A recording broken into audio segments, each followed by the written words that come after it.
Chers compatriotes, recevez nos salutations patriotiques. Votre mission, le Patriote, vous arrive aujourd'hui chez vous.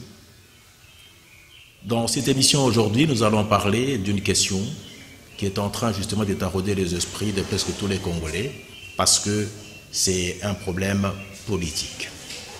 Mais d'entrer le jeu, avant de commencer cette émission, je préfère vous rappeler le principe lui-même de cette émission. La grande question, c'est celle de se poser la question de savoir qu'est-ce que je fais pour la nation et non pas attendre toujours que la nation fasse quelque chose pour toi. Les grandes idées qui sont produites, les grandes propositions qu'on nous présente à la place publique, elles sont à la fois de matière qui font avancer la machine démocratique. C'est ainsi qu'aujourd'hui, nous avons pensé recevoir un Congolais. Il est avocat au barreau de Lille, mais avec lui, nous allons parler sur certaines déclarations. Nous avons suivi des belles déclarations pendant un bon bout de temps, depuis que le chef de l'État avait lancé l'idée de l'union sacrée, et de langues se sont déliées pour interpréter, pour approcher le chef de l'État afin de se représenter ce que cela veut dire. Évidemment, nous sommes devant une déclaration qui a le plus fait du bien à bien de gens, et à bien d'autres, il y a de réactions. C'est en vue de pouvoir peut-être éclairer la lanterne que nous recevons dans cette émission le maître Oscar Moubiaï, que je dis qu'il était avocat à Lille, et avec lui nous allons devoir parler. Monsieur Moubiaï, bonjour. Bonjour, monsieur le journaliste. Vous vous sentez à l'aise depuis que vous êtes ici? On est à l'aise, on est toujours à l'aise d'être chez soi. Et donc, je suis très à l'aise. Ce qui veut dire que vous êtes branché et vous vivez au rythme de déclarations et qui secoue un tout petit peu la vie politique congolaise. Je suis totalement congolais. Je reste, même quand on est en Europe, on reste attaché à ses sources. Et on suit l'actualité. On est dans l'actualité. Et j'apprécie votre émission parce que d'abord, j'aurais bien voulu que je puisse être chez vous, non pas en ma qualité d'avocat, mais beaucoup plus comme un patriote. Et votre émission, j'apprécie beaucoup parce qu'il faut faire participer nos citoyens à la démocratie, à la vie politique. Oui. Et donc, c'est la démocratie participative que j'aime bien, que je lutte pour la démocratie participative. C'est dans ce cadre-là que d'ailleurs vous m'avez vu dans le procès Caméré comme parti civil citoyen congolais. Ok, merci bien. Donc j'ai un collectif de citoyens congolais. Oui. Il faut que nos citoyens soient présents dans la vie politique parce qu'il s'agit de leur destin. Oui. Et surtout qu'ils participent à la gestion de la chose publique. Oui. Et beaucoup encore davantage qu'ils assurent la protection de leur patrimoine qui est souvent spolié malheureusement. Voilà, j'apprécie votre émission. Alors, merci bien. Rapidement, on attaque le problème. Dites-moi un tout petit peu, qu'est-ce que vous entendez par l'union sacrée? Parce que le chef de l'État a parlé, il a lancé une idée, il a dit que les gens adhèrent à l'union sacrée. C'est quoi, selon vous? Quel est votre entendement de l'union sacrée? L'entendement que j'ai de l'union sacrée, c'est que nous sommes une nation. Oui. Et chaque fois qu'une grande nation par ailleurs, et chaque fois qu'une nation fait face à de graves problèmes, ça peut être la guerre, le terrorisme, ça peut être aussi, comme c'est le cas ici chez nous, le développement de notre pays, que l'on peut décliner avec des crises d'insécurité à l'est, l'ouest, sud, nord, partout dans le pays. La misère croissante, malgré que nous sommes un pays riche, mais que sur papier. Et le chef de l'État, au bout de 2 ans de son mandat presque, a fait une analyse et s'est imprégné de la situation, a estimé que pour que l'on sorte du marasme tant politique qu'économique dans lequel nous nous trouvons, il faut que nous soyons unis. Et donc, il a appelé à l'union sacrée. Donc, l'union sacrée... Si on s'imaginait que longtemps avant, il n'y avait pas d'union sacrée, il n'y avait pas l'union, parce que finalement, il a constaté après 2 ans, et vous dites qu'il a préféré, justement... donc, longtemps avant, il n'y avait pas vraiment l'union sacrée, l'union? Non, mais longtemps avant, il n'y en avait pas, parce que vous avez d'un côté le genre de... D'abord, nous étions en union sacrée. Il faut dire qu'il y avait l'union sacrée. Parce que je vous ai dit que l'union sacrée, c'est chaque fois qu'à un moment donné de l'histoire, nous sommes appelés à nous unir autour d'un idéal commun ou à une lutte commune. Ok. Quelle était la lutte avant l'arrivée de M. Tshisekedi, le président de la République, au pouvoir? Oui. C'était de bouter dehors le système Kabila. C'est là que je suis en train de vous poser la question, maître. Je me dis ceci, oui. Parce qu'il a fait 2 ans. Oui. Le 2 ans, oui. Pendant qu'il a exercé, il a pu constater qu'il fallait lancer l'union sacrée. Mais l'avoir lancé, c'est que pendant les 2 ans, nous n'étions pas dans l'union?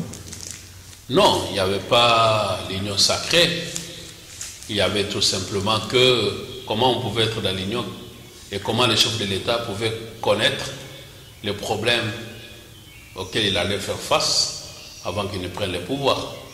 Il faut être dans la réalité du pouvoir pour analyser la situation et s'interroger sur la voie la mieux adaptée à sortir de la situation. Et c'est pour cela qu'il lui a fallu du temps pour apprécier la situation, examiner la voie de sortie et proposer ça au peuple congolais. Et il a donc estimé, avec raison, que la meilleure voie de sortir de cette situation chaotique de notre pays, où il y a les fonctionnaires qui ne sont toujours pas payés, donc la misère de notre population, décroissante, la guerre, tous ces paramètres négatifs pour que nous puissions sortir de notre situation actuelle ont conduit au chef de l'État, après une profonde réflexion, à proposer la voie de sortie qui est que nous puissions tous être unis comme un seul homme derrière le chef de l'État pour faire relever les défis. Et ça s'appelle la cohésion nationale. D'accord, merci bien, parce qu'il parle déjà de la cohésion nationale. Le chef de l'État annonce les divorces avec le FCC.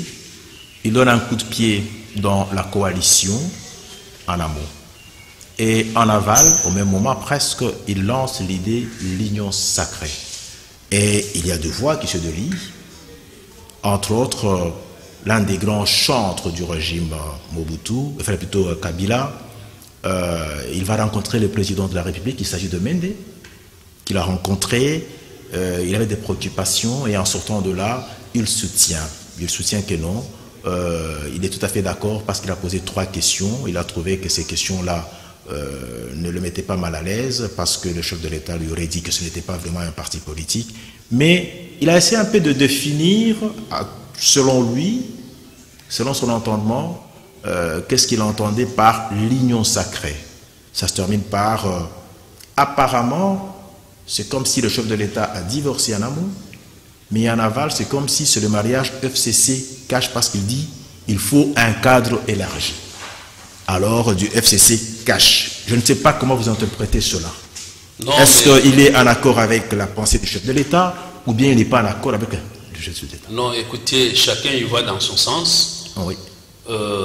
Mais il faut rester dans le sens du chef de l'État. Il s'est adressé à la nation dans un discours simple et clair et de peu de temps destiné à toute la population. Dans ce discours, qu'est-ce que l'on a retenu? Oui. Soyons unis autour d'un intérêt commun, qui est l'intérêt général. Vous savez, même les animaux savent s'unir pour faire face à leur situation. Et c'est pour ça, parfois, ils chassent en meute. Et nous qui sommes, a fortiori les hommes, pourquoi ne pouvons pas nous unir pour dire comment nous avons des richesses minières Nous sommes un pays dit les plus riches du monde, mais nous restons les plus pauvres de la planète. Voilà la thématique du chef de l'État. Maintenant, le politicien, c'est leur droit, c'est de la bonne politique, et ils sont politiciens, mais le cadre de l'Union sacrée n'est pas destiné aux politiciens qui veulent récupérer les cadres. C'est destiné à tout Congolais et toute Congolaise. Et donc, le chef de l'État s'est adressé... Peut-on parler des politiciens ou alors qu'ils ne sont pas des politiques? Parce que je ne crois pas qu'il faut dénaturer ou mettre de côté la politique. Mais quand par exemple vous dites des politiciens... Ça c'est au sens péjoratif du terme. Ok, merci bien. Parce que la politique, au sens noble du terme, c'est répondre aux besoins de la nation, à l'intérêt général. La politique voit l'intérêt général.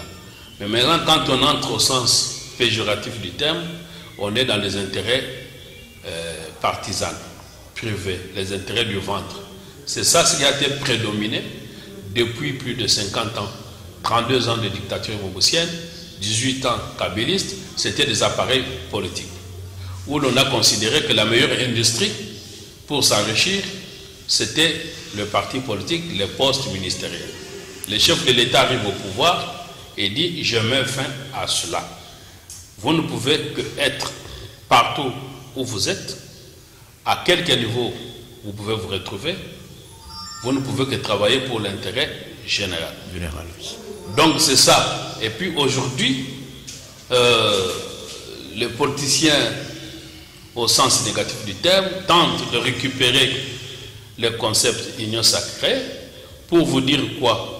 Qu'il faudra qu'il y ait un cahier de charges. Qu'est-ce que l'on entend par cahier de charges? Alors, le cahier de charges, en termes clairs, il revendique que si vous voulez que nous puissions venir avec vous, il nous faut des postes ministériels. Alors, le chef de l'État leur dit, comme Jésus avait dit à ses disciples, celui qui veut me suivre, porte sa croix et me suit. Pour lutter, se sacrifier pour l'intérêt général. Si vous venez parce que vous voulez être Premier ministre, parce que vous voulez être président de l'Assemblée nationale, le chef de l'État dit non. Première chose. Donc ce qu'on dit aujourd'hui, cahier des charges, il faut qu'on dise la vérité au peuple. Il ne faut pas mentir. Il faut dire au peuple qu'est-ce qu'on entend par cahier des charges. Quel est le contenu des cahiers des charges? Vous verrez que ce sont des revendications de postes. Et là, je crois que le chef de l'État n'en veut pas. Mais attendez un tout petit peu. Faire la politique, on l'a fait, on ambitionne prendre le pouvoir, au vrai sens du mot. Parce que sans le pouvoir, on ne sait pas faire quelque chose. Mais comment, d'une part, on veut reconstruire le pays dans un système démocratique, et de l'autre, on refuse que les gens viennent demander les postes. Monsieur alors ça ressemble à quoi? Que veut les systèmes démocratiques? Oui. Le système démocratique veut que le pouvoir puisse s'obtenir aux yeux. Donc c'est le peuple qui donne le pouvoir. D'accord? Mais il y avait déjà les élections. Vous avez bien répondu. Donc aujourd'hui, on ne fait plus la politique politicienne. Il faut attendre 5 ans après pour retourner vers les souverains primaires pour aller conquérir le pouvoir. Ici, on a en train de mettre en œuvre la politique de construction ou de la reconstruction du pays.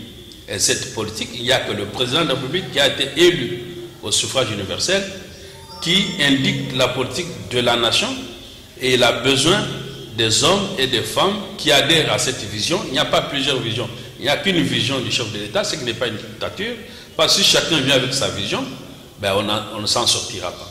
Le chef de l'État vient avec sa vision, il dit quoi? J'aime la gratuité de l'enseignement, j'aime qu'on mette fin au système de l'impunité. Donc par système d'impunité, c'est que mettre fin au système d'impunité, c'est renforcer le pouvoir judiciaire, mettre des contrôles de lutte contre l'impunité, la corruption, et voilà la vision du chef de l'État. Mais ça, quand par exemple Mende dit que c'est pas la chasse à l'homme, et puis il faut que Kabila soit nécessairement respecté, c'est une autorité morale, est-ce que c'est le cadre approprié pour lui de parler de la défense de l'ancien chef de l'État dans l'explication de l'idée on peut comprendre la nostalgie et l'adhésion ou l'allégeance des uns et des autres envers leur chef. Et donc aujourd'hui, il ne faut pas que nous perdions notre temps autour de ce que Mendes dit ou de ce que d'autres politiciens vont dire. Aujourd'hui, nous devons rester concentrés sur ce que le chef de l'État dit, parce que le pays ne parle pas en voix dissonante, le pays parle d'une seule voix. Donc l'union sacrée, c'est lui qui en définit, c'est le chef de l'État, il est plus que clair. Maintenant, les commentaires des uns des autres, nous perdrons le temps. Il faut que le peuple soit concentré, attentif à ce que le président de la République a dit. C'est que le président de la République a dit qu'il veut que désormais que nos enfants aillent à l'école de manière gratuite, que nos fonctionnaires soient payés. Pour que nos fonctionnaires soient payés, il faut qu'on mette fin à la corruption. Et donc on veut le développement du pays et qu'il y ait la justice. La justice veut que tout le monde soit égal devant la loi. Et donc celui que vous appelez aujourd'hui l'ex-président soit respecté. Non, ce n'est pas lui qui doit se respecter. Toute personne, quel que soit son sexe, son âge, ses origines, doit être respectée. Et dans une république, on est tous égaux devant la loi. Et donc voilà un peu, au lieu de parler des personnes, les idéaux autour de la vision du chef de l'État, à mon avis, c'est ça. Et ceux qui veulent perturber cette union sacrée en construction doivent arrêter, au lieu de revendiquer les postes ministériels, de venir dire qu'il doit définir les cadres, les cahiers des charges. Tout ça, je crois que c'est une distraction. Un petit mot sur Bahati. Est-ce que réellement il est vraiment au milieu du village ou bien il a une coloration? Mais écoutez, ce n'est pas un problème de coloration. Un homme Bahati, c'est un homme politique. Il est kabyliste, semble-t-il? Non, mais écoutez, Bahati, on ne peut pas le définir en kabyliste, parce que Bahati a dit non au système kabyliste. Dans le système même, il a combattu le système. Et les gens tentent de faire voir comme si Bahati venait d'être sur la scène politique aujourd'hui. Bahati était dans la société civile avec la conférence nationale. Bahati c'était un professeur. Bahati a combattu le système Kabila en disant non dans le système. C'est pour ça qu'il a créé sa plateforme. Et donc le président de la République en nommant M. Bahati, et vous prenez la conscience, on dit on nomme une personnalité. Donc c'est une personnalité qui veut dire personnalité, voudrait dire les valeurs. Donc Bahati c'est quelqu'un qui a des valeurs éprouvées, et d'ailleurs c'est une chance que le président de la République ait fait un choix judicieux sur sa personne. Merci Maître Oscar Moubiaï. Je crois qu'on vous recevait dans cette émission pour éclairer la lanterne de la population congolaise sur des grandes questions qui se posent. Vous avez réussi à démontrer que les pensées des gens n'ont rien à voir avec la pensée du chef de l'État. Le chef de l'État est resté dans la pensée où c'est une idée qu'il a lancée, c'est le rassemblement de presque tout le monde. Ce n'est qu'une partie remise. Je crois que nous allons revenir prochainement sur bien d'autres questions. Nous vous disons merci d'être venu dans cette émission et à la prochaine. Merci beaucoup, c'est moi qui vous remercie. Merci bien.